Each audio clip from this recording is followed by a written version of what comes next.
எதிர்பார்த்த மாதிரி ஸ்ருதி அவங்க அம்மா கொலுவுக்கு வந்துட்டாங்க. விஜய் ரொம்ப சந்தோஷமாயிடுறாங்க. நீங்கள் வருவீங்களோ இல்லையோ நினச்சிட்டே இருந்த சம்மந்தி.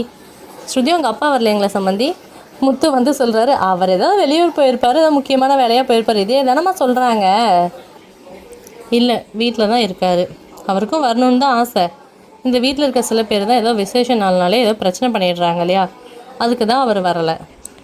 பழக்குரலோட அப்பாவுக்கு நம்ம வீட்டில் வர்றது கௌரவ குறைச்சல். அது ஏன் யாரோன்னு சொல்கிறீங்க? முத்துன்னு தான் என்னோட நேரடியாக சொல்லுங்கள், என்னால் தான் வர முடியலன்னு. அது என்னங்க, இவரும் இந்த வீட்டில் ஒருத்தர் தானே, இவர் எப்படி நீங்கள் இப்படி சொல்லுவீங்க? இவர் எல்லாத்துக்கும் நல்லதாங்க நினைப்பாங்க. விஜய் இருந்துட்டு, போதும் உன் புருஷனுக்கு வக்காலத்தை வாங்கினது சம்மந்தமாகவே எடுத்து பேசிகிட்டு இருக்கியா நீ?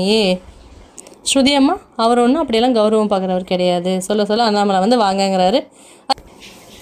அவர் வந்திருந்தால் முத்து ஏன் இந்த மாதிரி கேட்க போகிறான்? பொண்ணை கல்யாணம் பண்ணி கொடுத்ததுலேருந்து அப்பாவா அவர் இங்கே இந்த வீட்டுக்கு வந்ததே இல்லை. அதனால தான் முத்து இந்த மாதிரி பேசிட்டான்.